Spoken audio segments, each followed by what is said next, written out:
রোগীর যে কন্ডিশন ছিল ওই কন্ডিশনে ডক্টর যেটা বুঝছে যে ওয়ার্ডে যাওয়া লাগবে, মানে মেইন যে ওয়ার্ডে যেতে হবে, তো ওনারা যাইতে নারাজ।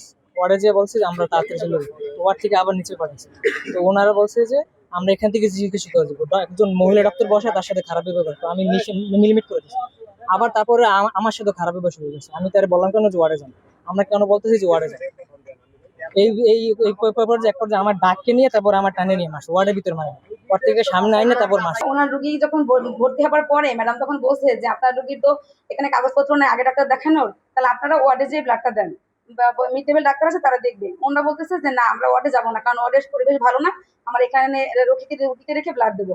এইটা নিয়ে ওনারা মানে মারামারি শুরু করে দিচ্ছে। এই পেশেন্টের মেইন সংখ্যা ছিল আমার ডিউটি টাইম শুরু হওয়ার পরে উনি আসছে যে ওনার রোগীর ব্লাড দিতে হবে, তো ব্লাডের অর্ডার নিতে আসছে। এখন বলে যে ওনার রোগী থ্যালাসেমিয়া, কোনো কাগজপত্র দেখায় নাই বা আগে কোনো ডাক্তার বলছে কিনা রক্ত দেওয়ার কথা, কতটুকু রক্তের পয়েন্ট আছে উনি কিছুই দেখাতে পারে নাই, উনি রক্ত দিবে। তো আমি বললাম যে আচ্ছা ঠিক আছে আপনার রোগীর কি অবস্থা আগে দেখি।